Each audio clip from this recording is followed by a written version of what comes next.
And Yes, we are recording. Sue, I think, okay, that's good. All right. Good evening, everyone, and welcome to the Meet the Candidates event for the 113th District of the New York State Assembly. All candidates on the ballot were invited. This event was organized by the League of Women Voters of Saratoga County. My name is Kathy Kobrick. I'm a member of the League of Women Voters of Saratoga County, and I will be your moderator tonight.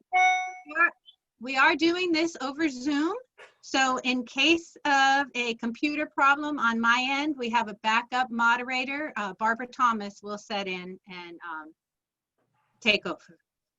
This event will be recorded and posted on our website in its entirety. The video taken tonight is the property of the League and can only be used by the League or licensed media according to FCC regulations. It may not be used by the candidates except to post a link to the complete video. We do not make this request lightly.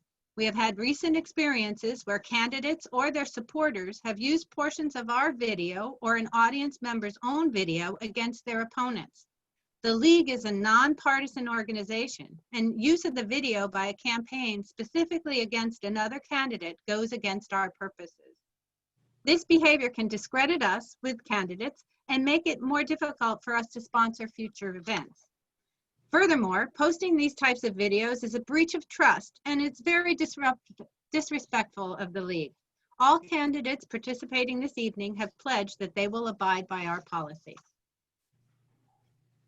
The League of Women Voters of Saratoga County is a nonpartisan, volunteer political organization dedicated to the informed and responsible participation of citizens in government. The League never supports or opposes any political party or candidate. And this has been League policy since 1920, when we got the right to vote.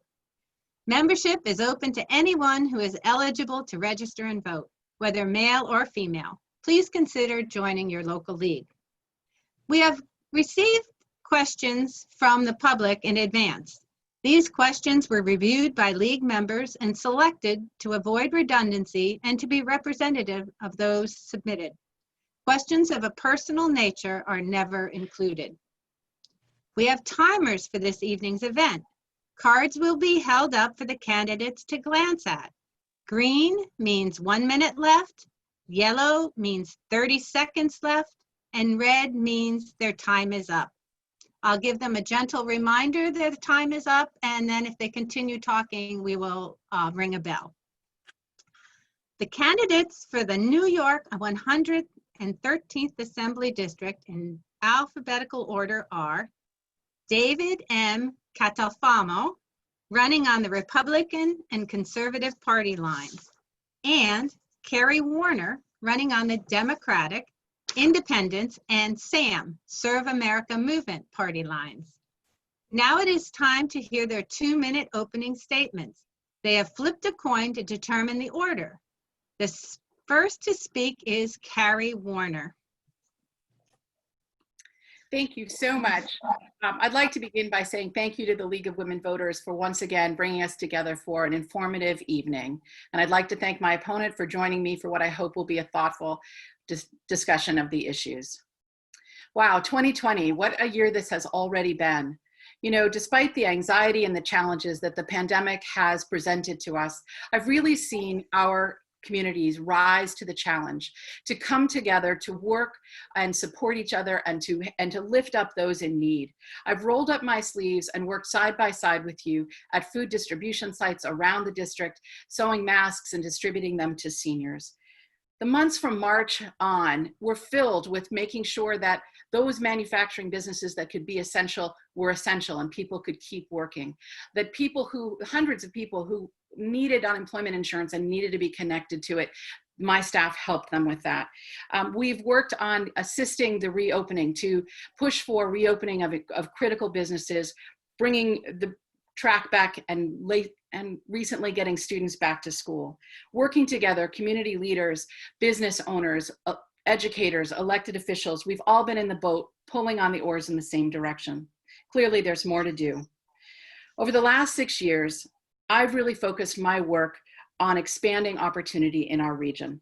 whether that's legislation to fix outdated regulations or to expand training opportunities for shooting sports instructors, or creating opportunities for law enforcement in our communities, bringing funding for critical programs like Fort Edward School or addiction medicine. It's all been about what our communities need, and it always starts with input from the community. At semi-annual town hall meetings, in one-on-one meetings in my offices, at casual encounters in community events, you, my constituents, set my priorities. You're going to hear a lot of information tonight, and if you remember only one thing, I hope you will recall that my focus is always on serving the 16 communities, 135,000 people that make up the 113th Assembly District. Thank you. Time's up. Yep. Thank you very much, Carrie. Now we will hear from David Catafamo. Thank you. And thank you to the League of Women Voters, and thank you to my opponent for participating in this important debate. I'm running for the New York State Assembly because upstate matters. Saratoga and Washington County matters. Our quality of life, the things that we love about this area matters so much. I'm a lifelong resident of upstate New York. My wife and I, Jessica, live in Wilton, and we absolutely love the community. As an economic developer for the past 20 years, I've been involved with projects in the private sector, but also on the government side, all around the state. I've been involved with things such as building a new convention center in Lake Placid, to bringing the Goodwill games to the area, to running the I Love New York program, to actually being in on the ground floor of bringing Global Foundries to Malta. So I have a lot of experience with a lot of projects around the state and in the area. On 9/11, Governor Pataki asked me to lead up a group of folks to run business recovery. And that experience taught me a lot about how to respond to this disaster. And so when the shutdown weekend came along, I decided at that moment that it was a good time to put that experience, put that knowledge to work for the people of our area. And that's why I got in this race. But another factor emerged, and another one that is really as compelling and as essential, and that is really the breakdown of what we know in terms of our safety and security. Out of Albany, led by radical New York City Democrats, which unfortunately my opponent has joined with on too many occasions, we have seen a bail law that is broken. We've seen a bill called 50A, which puts our police on trial every day. We've seen 13 cop killers paroled. We've seen our jails emptied. We've seen a move to defund police, which is totally antithetical to how we need to keep safety and security in our area. That's why 30 police organizations, including Sheriff Murphy, including Sheriff Zerlo, including the New York State Police, have endorsed me. And what I'll do when I get to Albany is reverse those dangerous laws. Thank you. Thank you. I want to remind everyone, we're going to keep this civil tonight and try to not have any personal attacks. Now it's time for questions. Candidates, you will have up to 1.5 minutes to respond to questions. You are not required to respond. You may pass if you wish. You have 2 red cards during the question and answer session to provide an additional 1 minute to add to your response or to respond to something another candidate has said. The timer and I will keep track of the number of red cards used. Questions will be directed to candidates in rotation so that everyone gets a chance to respond first. So we will start with Carrie Warner. And this is a general question to start, Carrie. And it is, what do you see as the #1 challenge to the district currently? Thank you. I would say the #1 challenge to the district right now is a lack of broadband. You know, this has been a problem. It's been a problem the entire time I was in office. Beginning in 2017, I was raising this issue in budget hearings with the Director of Economic Development. You know, we have expanded some amount of broadband, but frankly, we've still got people studying in the Greenwich Library parking lot. We have patients from Hudson Headwaters doing their telemedicine visits from a parking lot. This is not a sustainable process. And so we've got to do better with broadband. I've got a couple of pieces of legislation that I've worked on and I've introduced to deal with the high cost of delivering service to remote communities. Once we get those passed, it'll be up to I think in addition to that, we need start regular broadband utility, which it isn't today. Thank you very much. Okay, so to you, David Catafamo, what do you see as the #1 challenge to the district currently? Unmute your mic. There we go. Oh, the joys of tele. Okay. So obviously the most important issue that we're facing right now is COVID, right? It's been the most important issue since January, really, and remains the most important issue today. So I have 3 main points. One is what we learned at 9/11 was that commerce doesn't return to normal. People won't return to normal. Our economic life can't return to normal until we get safety. And safety means a few things. One, it means we have the proliferation of these quick tests, these $5, 15-minute tests. They need to be deployed, and the state needs to come up with a program to actually use them in a manner that actually is useful to both economic commerce, but also to people who are, for example, seniors locked in nursing homes who've not been able to see loved ones. Clearly, there's going to be efforts with respect to a vaccine, and obviously the therapeutics are coming along. In fact, therapeutics derived right here from this region. The second, I have to agree with my opponent. Broadband is essential, and I'm a Republican. I believe in the markets, but I believe that the time has come for us to actually do as President Eisenhower did with our national roadways and establish national, state broadband infrastructure. And then finally, we need to remove barriers to entering the workforce. And unfortunately, there's too many instances where there's barriers thrown up where to enter an occupation, such as entering into a salon requiring 500 hours to wash hair. And so we can attack those 3 things, we can move our economy forward. Thank you. Okay, thank you very much. So because we only have 2 candidates, it's going to be crazy. This time, you get to answer first, David Catafamo. Sure. And the question is, the healthcare crisis brought on by the pandemic, including people losing their jobs, which provide health insurance, is a problem. What is your plan to address public health in New York State? Well, public health is obviously critical, and New York State has one of the most robust healthcare systems in America. It's also one of the most costly, or the most costly healthcare system in America. So we have a Medicaid system for which basically anyone who's lost a job could likely gain access to. We also have hospitals, some of the best hospitals in the state of New York.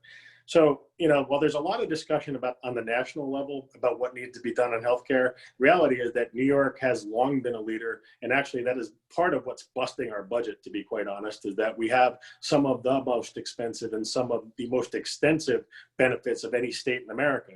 And as we head into this coming year, where we have a $14 billion deficit, 8 of it, which is actually had nothing to do with the pandemic, 8 of it was adopted when they adopted the budget.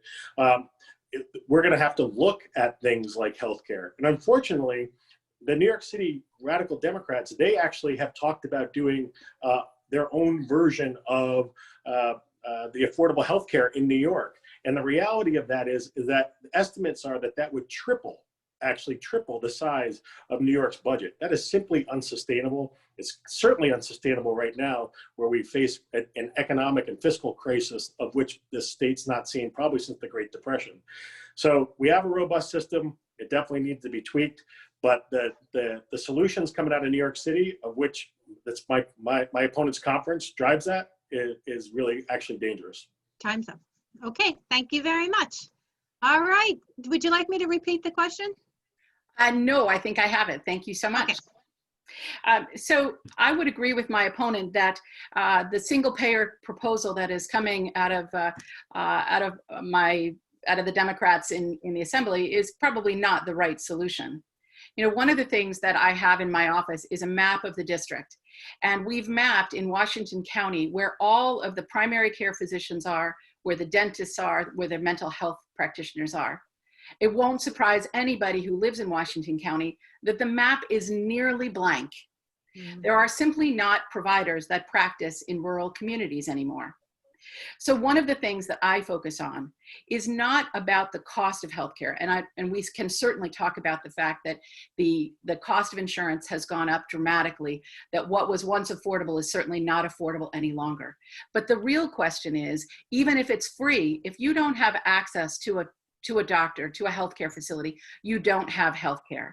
And we see that in the healthcare outcomes in rural communities. We see that with maternal mortality. So there's a couple of things that I've been working on. One is to expand telemedicine and to get payment parity for a telemedicine visit versus an in-person visit, which we don't have now in our insurance system. And the second is to focus on things like community paramedicine that put paramedics that are already in our community, that already have relationships with many people in the community, to work delivering home health care services. It's less expensive. It reduces hospital admittances, which drive up the cost of healthcare. It's a practical solution to deal with the lack of available healthcare in our rural communities. Thank you. Okay. I was going to ask a question about high-speed internet next. You already covered it, but access to high-speed internet is more critical than ever. What plans do you have to help the areas in New York that lack it? And maybe you can expand upon what you said before, Carrie. I would be happy to. So as a member of the Legislative Commission on Rural Resources, we did a hearing last year on rural broadband to really drill down and identify what is holding us back, what is stopping companies from expanding broadband into these communities. And we learned a couple of interesting things. Obviously, one of the issues is that every community has different siting requirements, and that adds to the cost of a new broadband installation. So normalizing that, simplifying that is a critical piece of a solution, and I have a bill with that, with Betty Little in the Senate to do just that. Another piece of it that we have discovered is that, there are telephone poles that bring electricity everywhere. So why can't we run the wires? Well, it turns out that it's actually really expensive because every company that has a wire on that pole has to be contracted with to move the wire so that the broadband company can put a new wire on there. It is incredibly time consuming and expensive. So we've got a bill to reduce that, to do a what's called a make-ready pole, so that every company that wants to put a wire on that is authorized to move all the wires. That lowers the cost of delivering the service. It's a practical approach that reduces the cost and thus makes it more affordable for businesses to deliver the services to our remote users. Okay, thank you very much. David Catalfamo, it's your turn. Thank you. Yeah, this is a terrific issue, and it's so important. Look, I think, what we've seen as a result of the pandemic is we've seen, literally thousands and thousands, maybe tens of thousands of people leaving urban areas. And a lot of them have been moving to our area, to Saratoga and Washington County. I was in Cambridge last week, and they talked about houses going for 3 times the listing price. Let me tell you, that's great news. That's great news. The problem is they don't have access to high-speed internet in a lot of places. So again, I'm a Republican, I'm a market guy, and I actually have believed for a long time that the market should take care of this. But, I think it's safe to say that there is no company that probably despised more in the region than Spectrum, and they've come to actually deserve that. And so it's time for the government to stop essentially trying to make that work, and it needs to step in and actually do, as I said, at the federal, as President Eisenhower did when he established a federal highway system. Back then the federal highway system was a way to basically bring commerce and economic opportunity to every community around the nation. The same can be said today of broadband. So it's essential that the state actually get priorities. Instead of funding, say, lights on softball fields right now, why aren't we actually coming up with solutions that matter today? We're in the middle of a crisis. Kids are actually having to do their homework outside the parking lot of a Dunkin' Donuts, scarfing the Wi-Fi off them. I think it's time to reprioritize and for the state to step up and provide the capital funding needed. Okay, thank you very much. You both are doing very good at keeping to your times. The next question is for David Catalfamo. Many of our schools are underfunded. Poor communities are especially affected, and the COVID pandemic has only made this situation worse. In New York State, every child is entitled to a sound basic education. Our democracy depends on it. How would you find more equitable ways to fund public education? Well, if anyone can actually make sense of the school aid formula right now, they probably need a degree in physics, because it absolutely makes zero sense and it actually is not equitable. But here's what we have, and this is a reality that people don't want to deal with, which is that we're heading into a time of constrained resources.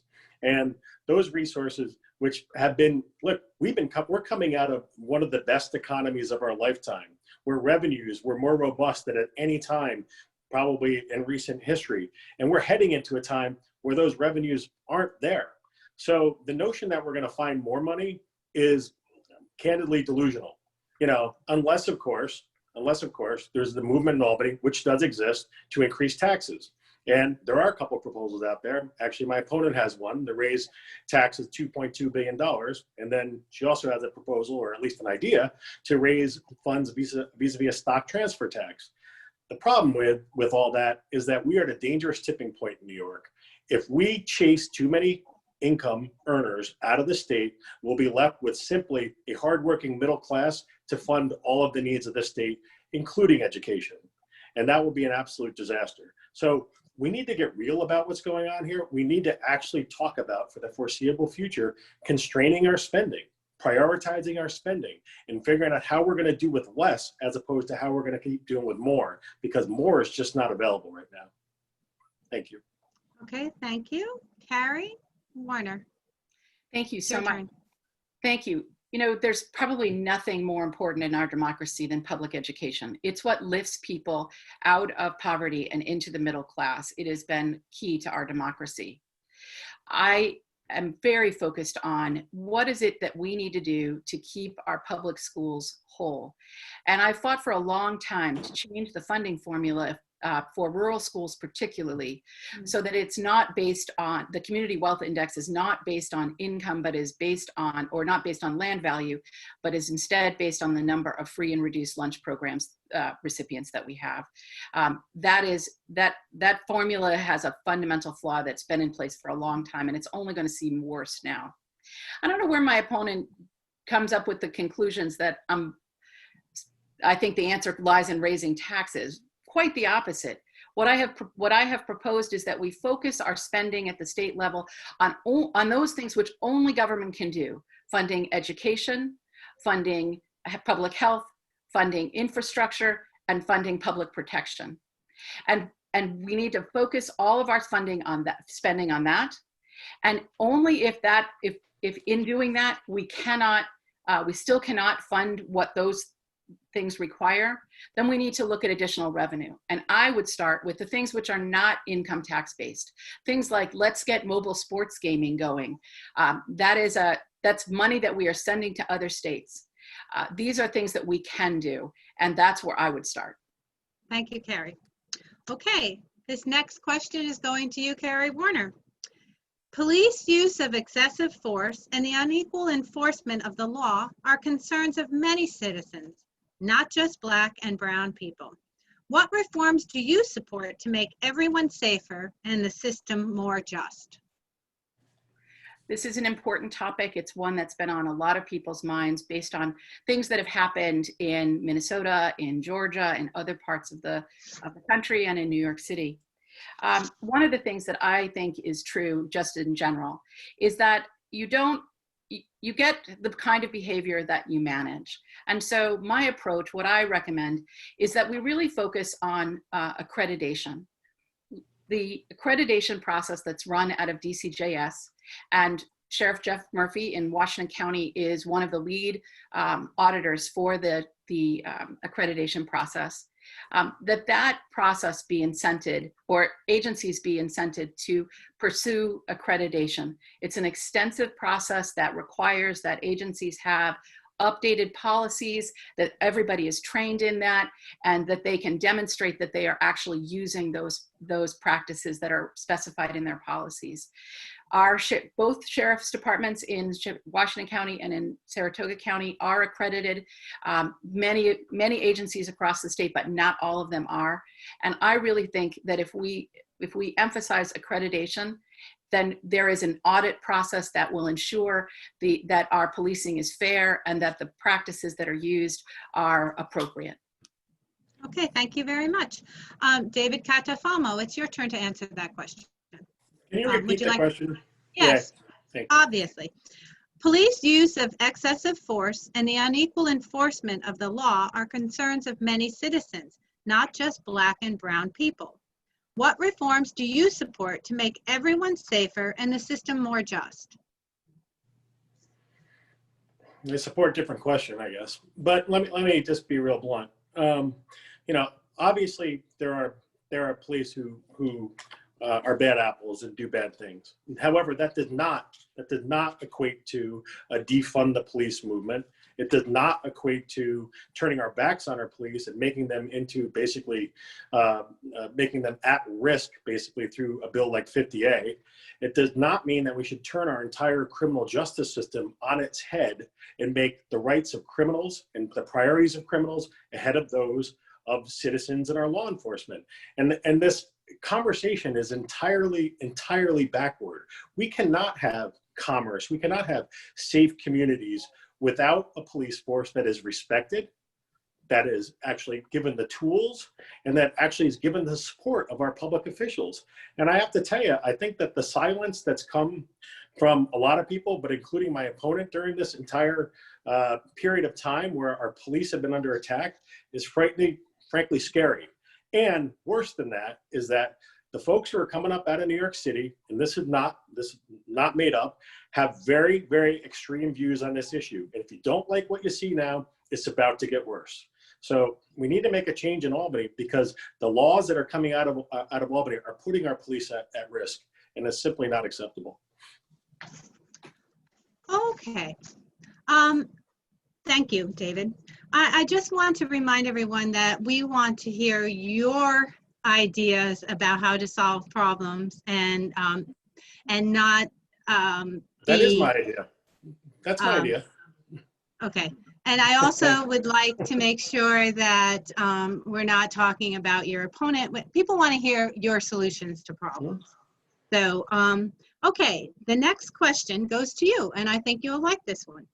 Bail reform law passed during the last legislative session. Does this law need tweaking? And if so, what do you suggest? Well, again, I'll say that the question itself is somewhat bizarre, okay? And I'll start, why is it bizarre? Because actually the whole way it's predicated is bizarre.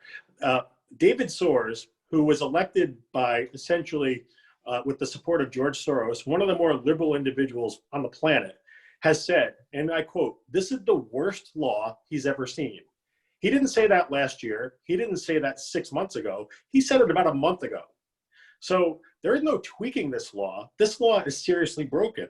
And, you know, it's seriously broken when you have crimes like endangering the welfare of a child, arson, assault, stalking, criminal possession of a firearm, possessing an obscene sexual performance of a child, criminal trespass, rioting.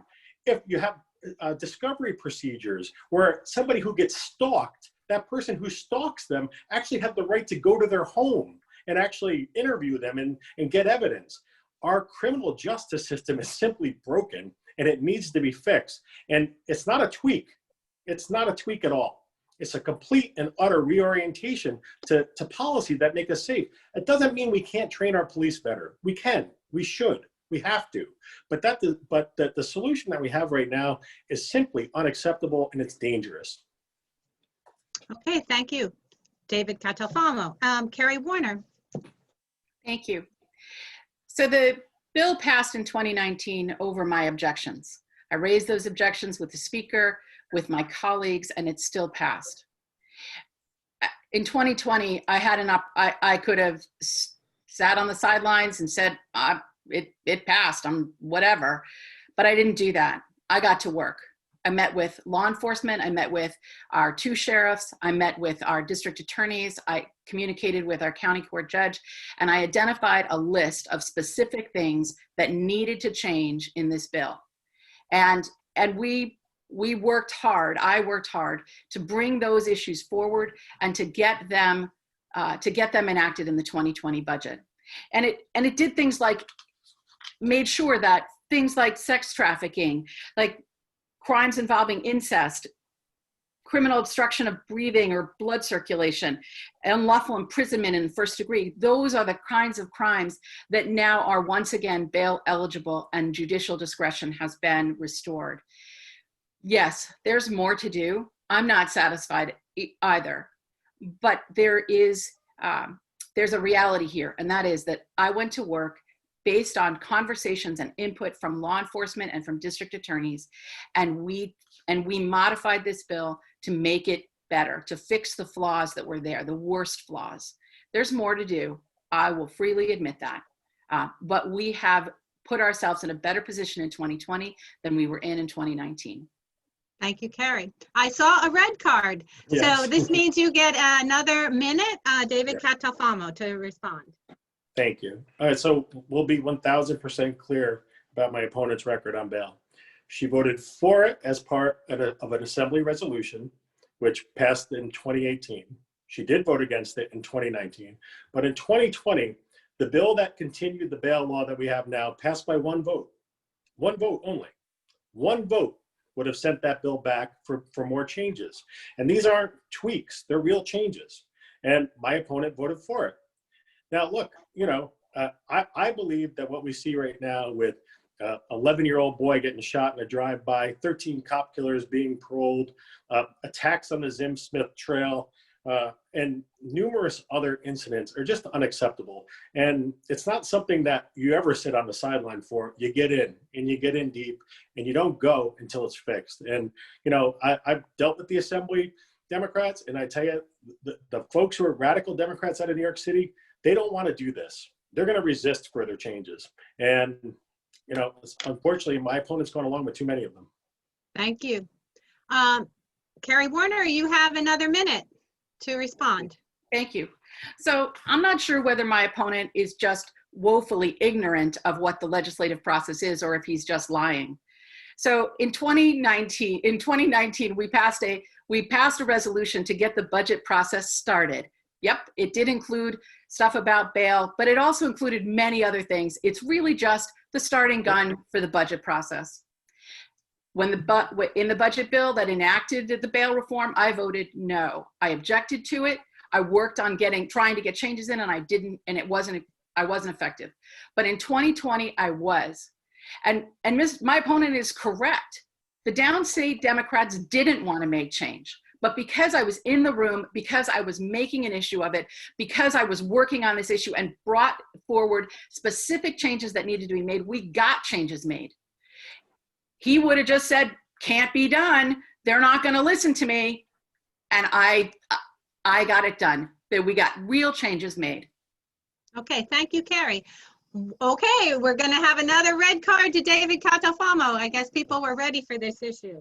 Yeah, Go ahead. well, look, I'm neither ignorant nor a liar. The reality is that when you vote on the Assembly resolution, it is a statement of priorities for that House. So yeah, there's a lot of things in there. My opponent is absolutely right. She's absolutely right, but I'm not ignorant about it, nor am I lying. She voted for that resolution, which was a statement of priorities of the Assembly Democratic Conference. She took that vote, period.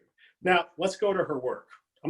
I have no idea what work she did or what work she didn't do, but I will tell you this. I'm endorsed by Sheriff Zerlo. I'm endorsed by Sheriff Murphy. I'm endorsed by the state troopers. I'm endorsed by over 30 police organizations locally and from around the state who must not have actually given her a lot of credit for it, because otherwise I would think that they would be all on board with her. Instead, they're with me because they believe that I will have their back, and I will. Okay, so shall we move on to the next question? Carrie, it's going to be for you. The upstate New York climate is changing. The New York Department of Conservation states that our average temperature since 1970 has increased by 2.4 degrees. This leads to a change in weather patterns, such as severe storms and increased chance of flooding.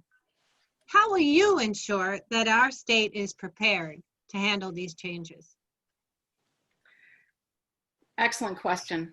So my focus in the conversation about climate change has really been about the transportation sector and about the contributory effect of methane in the atmosphere.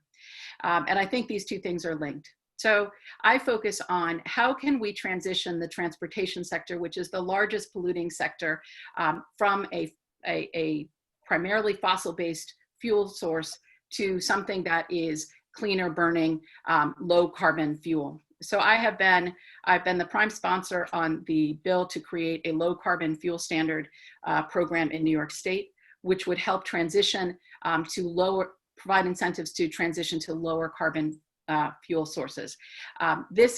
One of those low carbon fuel sources is biogas produced on farm using farm waste or food waste to convert that into a clean burning fuel. This has been done in other states. We actually have farmers who are creating, who have digesters on their farms that are creating this gas and putting it into the network of pipelines around the country and getting credits for it from other states. I'd like to see us do the same thing here in New York State as a way to decarbonize the transportation sector. Okay, thank you very much. David Catalfamo, would you like me to repeat the question, or you? Yeah, that'd be great. Thank you. Okay. The upstate New York climate is changing. The New York Department of Conservation states that our average temperature since 1970 has increased by 2.4 degrees. This leads to a change in weather patterns, such as severe storms and increased chance of flooding. How will you ensure that our state is prepared to handle these changes? You know, New York State has one of the most aggressive renewable energy programs in America. In fact, so much so that essentially taxpayers are paying right now through the system benefit charge to support solar farms all around the state. Solar farms actually, which are going to compete with farmland potentially, and not in this district, in particular Washington County, but also in areas all around New York.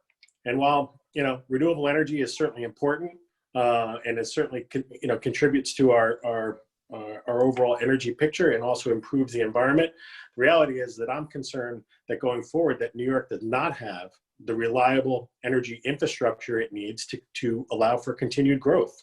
You know, the governor's ban on frack gas coming through the state of New York, even though we have no fracking, but the stopping of pipelines has actually become an issue with respect to the ability of our economy to continue to grow.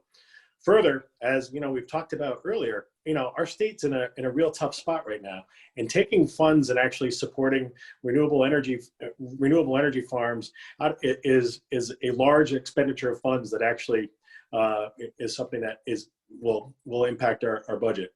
So, you know, I think that we're very aggressive. I'm very mindful of making sure that we don't impose any additional costs or regulations on our business climate, which is already the highest taxed and the most difficult in America. And that's how I see it right now. Okay, thank you very much. So you're going to get the next question, David Catafalmo. More than 1 million New Yorkers are out of work. Local governments are grappling with reduced sales tax revenues and pandemic-related costs. New York State next year faces a $17 billion budget gap. What actions could we take to close the gaps? That is all very true.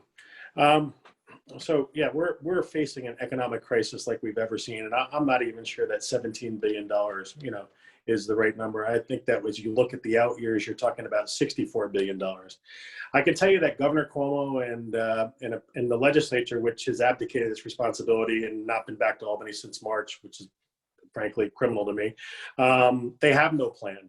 Their plan is to watch and see what happens with this election, and that hopefully the federal government will come and bail out spending. And you know, it's just, you know, it's mind-numbing to me that here we are 6-7 months into this pandemic, and our state government's acting like almost everything is normal.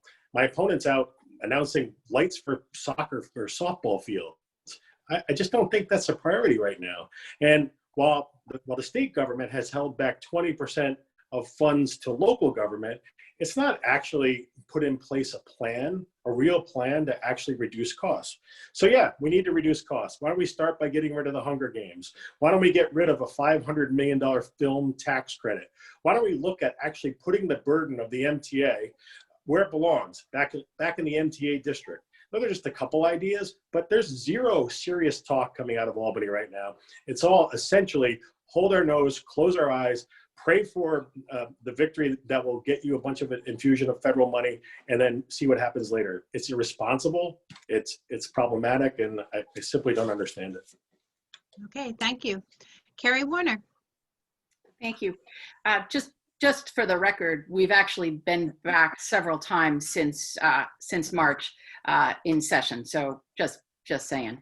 As I said earlier, I think that the way we close the budget gap is we start by prioritizing spending on those things which government and only government can do: public education, public health, infrastructure, and public safety. Those are the things that government has to do. So let's prioritize our spending. That means cutting programs that don't fall into those categories.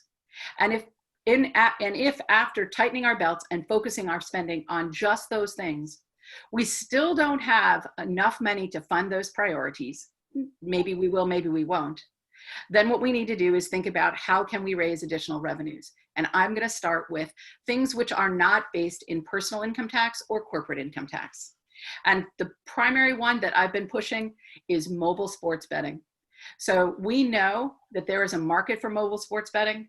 We know that people are moving are driving over state lines in order to do that. The tax revenue associated with that kind of gaming is going to other states. So let's do it here. Let's let the market determine who are the best performers in that, and create that as a new revenue stream that will help fund our priorities. If even that is not sufficient, then yes, perhaps we will need to do things like the stock transfer tax, which frankly we're already collecting on those transactions. We're just rebating them to banks. Okay, thank you very much. All right, Carrie, you get to answer the next question.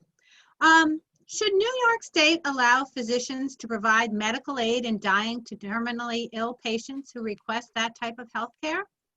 Why or why not? This is a really excellent question, and one that I know many people wrestle with. Like many people, I was there at my mother's passing, and it was as peaceful a passing as it could be. And fortunately for her and for us, she passed within a week. She didn't linger. But many people are in a position where they're terribly ill. They know they're dying. They're in tremendous pain, and they want it to end, and they want to retain the control associated with this. I think there are lots of considerations about the medical aid in dying. Certainly we want to make sure that no one is coerced into making that decision. We want to make sure that people with disabilities are fully protected. So there are lots of things to be looked at in terms of how that particular policy might be implemented. But I think that out of a sense of compassion, out of a sense of understanding that each of us wants the dignity to decide when we have had, when our pain is more than we can bear, when we are ready to leave this life and go on to what's next. And I think that taking the step to provide that kind of control is something that is compassionate. Thank you. And we should do it. Okay. Thank you very much. David Catalfamo. Repeat that one more time. Sorry. I just will. Really like to refresh. Thanks. Should New York State allow physicians to provide medical aid in dying to terminally ill patients who request that type of health care? Why or why not? Okay. So before I do that, I just want to actually clarify the record. My opponent is the co-sponsor of a bill that would change the personal income tax to raise $2.2 billion worth of revenue. May not be what she prefers, but certainly that's part of her record.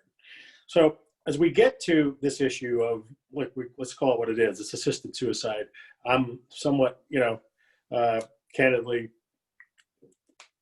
torn by it. Obviously, as my opponent said, and I thought rather eloquently, we need to have compassion for people who are dealing with loved ones who are in the final days of their life. And certainly our heart goes out to all of them. And I think that all of us have had a similar sort of circumstance. But I'll tell you, I just value life too much. I do. And it's not something that I'm comfortable with, with respect to supporting. I don't support assisted suicide. I understand that it's popular in this state, but it's just something that is sort of beyond my ability to wrap my head around vis-a-vis making a vote to allow that to happen would make me part of it. And I don't see myself doing that. Okay, thank you very much. David Catafamo, you are going to get the next question. Thank you. New York State recently enacted many election law reforms designed to make it easier for all citizens to exercise their right to vote. But same-day registration and no-excuse absentee balloting must be passed again by the legislature. Would you support these proposals, and are there other election reforms that you support?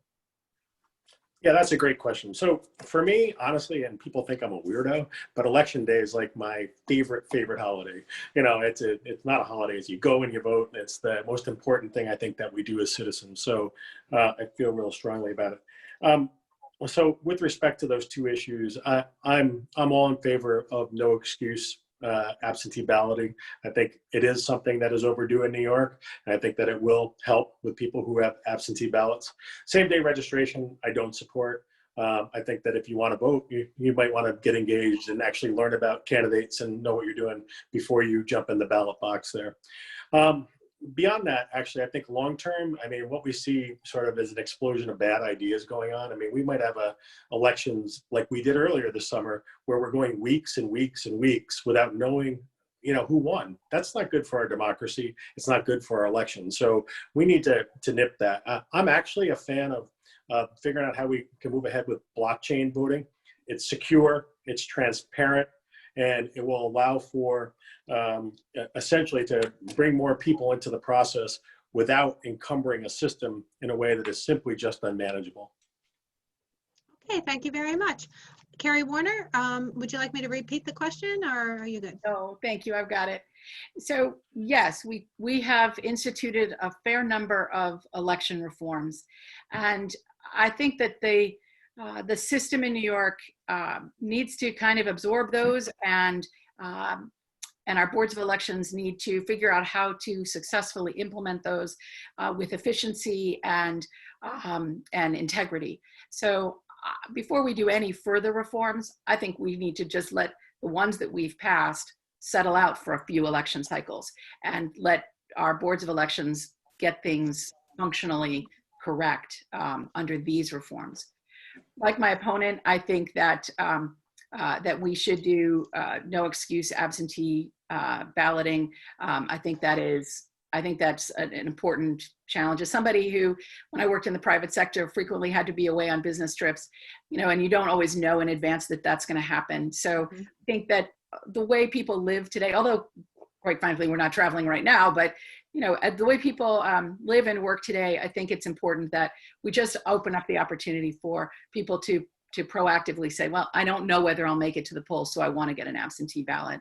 I think that's where I sort of focus my next reforms would be on that. But as I said, I'd like to see us let this settle out.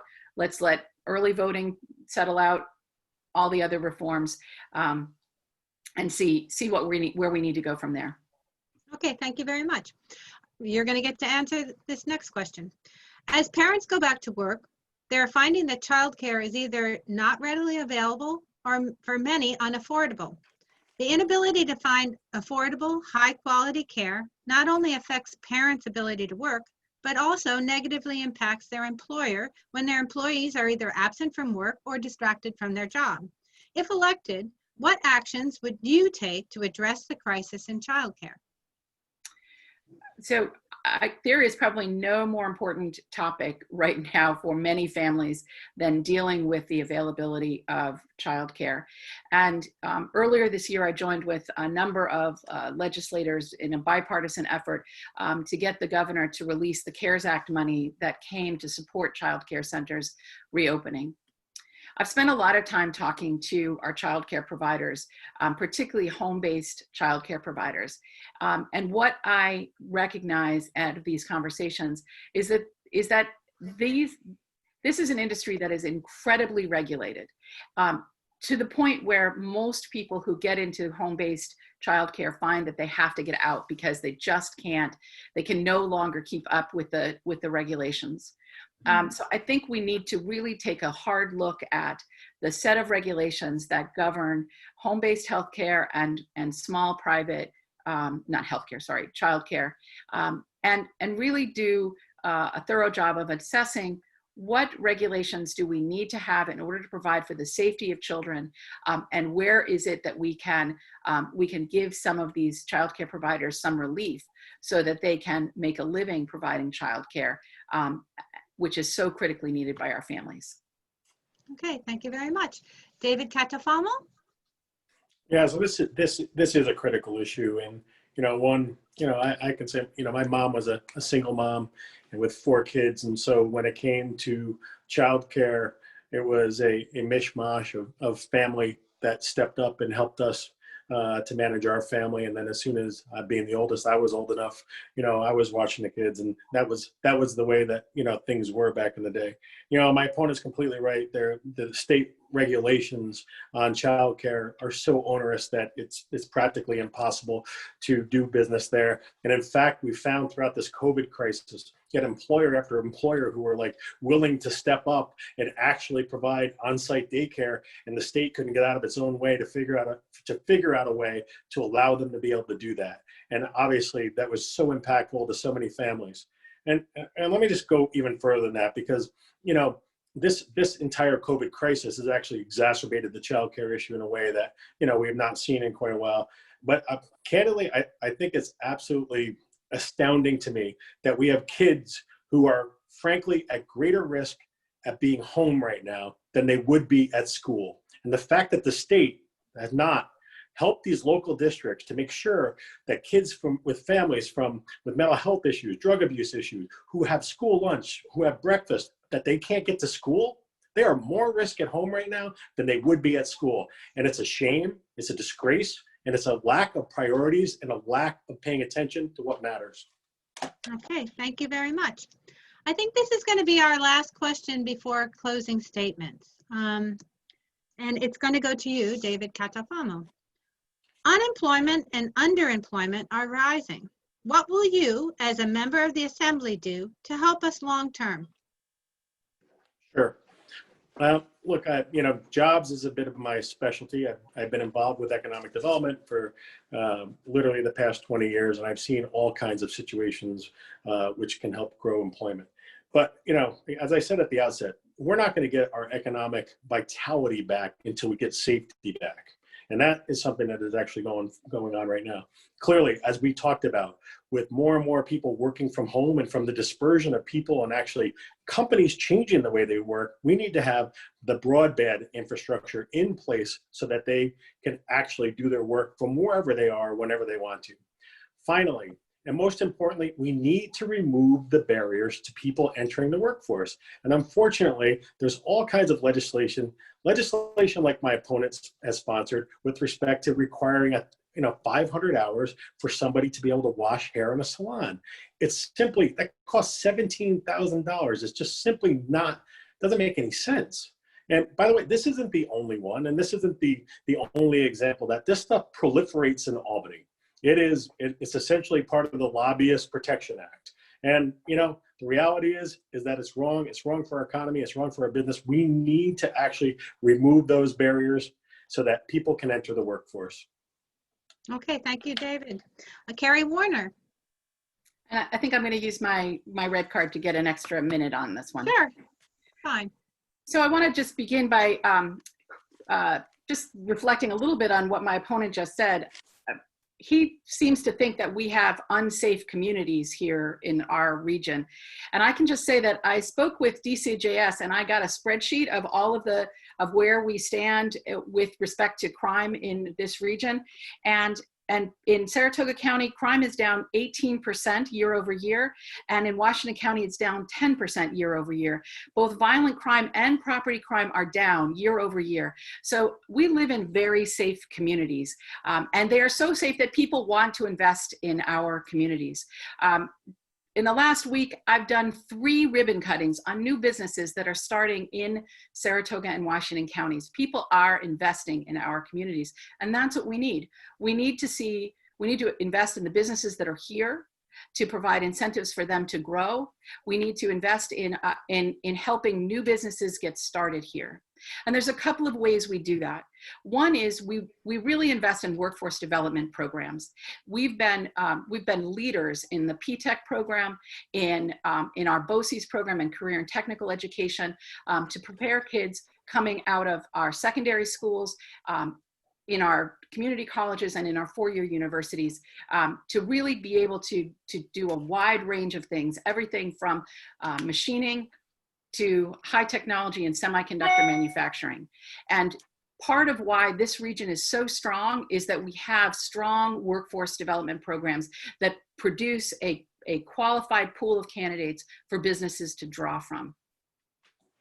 The other thing that we do is we do things like invest in apprenticeship programs. I'm really honored to have the endorsement of the Capital Region Building Trades, because with them, I focus on apprenticeships, about creating pathways from school into career for young people. And my opponent is completely mischaracterizing the bill that I have that would allow— Hold on 1 second, Carrie. Donna, did you give her the extra minute? Yes, I did. No, I only gave her 30 seconds. I'm Okay. wrong about that. So She she get 30 more seconds. Okay, I just didn't want to. I apologize for that. No worries, Donna. So anyway, the bill that my opponent keeps referring to, instead of the 1,000 hours that you need to have now in order to get a job in a salon, I'm saying you get 50% through your education. And you know what? Then you can go work in a salon, get some professional experience, build your network, get mentored by professionals that are already working in that field. It is a workforce development bill that gets people into the workforce earlier, not waiting a full 1,000 hours. And that's what we try to do with my legislation. I am always working on how do we remove the impediments to existing businesses, and how do we get more people into good paying careers faster. Okay, thank you very much. All right. Well, it's time for our closing statements. Candidates, you have no more than 1 minute a person to respond. So Carrie Warner, you're going to go first for the closing statement. Thank you. So again, thank you to the League of Women Voters for once again putting together a thoughtful conversation. Thank you to my opponent for participating as well. It has been an honor over the last 6 years to be your representative in Albany, to be the voice of our upstate communities in the Assembly's majority. I'm in the room, and I use my voice to make sure that the things that are important to you, the values that you have, are heard in Albany. I use my spot to make sure that we're addressing the key things that matter to us, whether that's snowmobiling, shooting sports, whether it's tourism or semiconductor manufacturing, the things that make our communities work. I focus on that. And I do it based on input that I've gotten from people across the district. My door is always open. If you want a meeting with me, you get a meeting with me. If you bring me a problem to solve, I try and solve that problem, whether it's through legislation, by helping untangle red tape. I get to work for you. I would be honored to have your vote to once again return me to office this November. Thank you. Thank you, Carrie. Okay, David Catalfamo, you get the last word. Thank you. And thank you to the League and for sponsoring this, and thank you to my opponent for what's been a very good conversation. And look, I think that, if you watch this tonight, you know that there's some very clear differences between my opponent and I. And I think the most significant one is with respect to how we see the treatment and the placement of our law enforcement community. I'm just very concerned that the safety and security of our community has been put at risk by laws that actually are broken, that put the rights of criminals ahead of the rights of victims and ahead of the safety of our police. And that is something that I'll never do. And that is why I've been proud to be endorsed by Sheriff Zerlo, Sheriff Murphy, the New York State Troopers PBA, the investigators. Literally over 30 organizations around the state have said to me that, Dave, we want you to go to Albany because we know that you'll always have our back, and I will. And when it comes to jobs and economic development, there are a few people in the state who've done more, and I will bring that expertise to Albany as well. Thank you, and have a good night. Thank you very much. All right. We want to encourage everyone to remember to vote. The general election is November 3rd. Early voting is from October 24th through November 1st. You can look up your early voting and election day sites at voterlookup.elections.newyork.gov. You may also vote by absentee ballot checking a temporary illness on the application this year. You must request an absentee ballot by October 27th in order to vote by absentee. When you receive your ballot, remember to sign the envelope and to mail it to the Board of Elections according to the instructions. You can also drop it off at the Board of Elections. You can request an absentee ballot online at absenteeballot.election.newyork.gov. I want to thank all of our listeners for watching this candidate forum and to thank the candidates for attending this event and helping to educate the voters. Thank you very much and have a great evening. Bye-bye. Okay, have you stopped? I guess they'll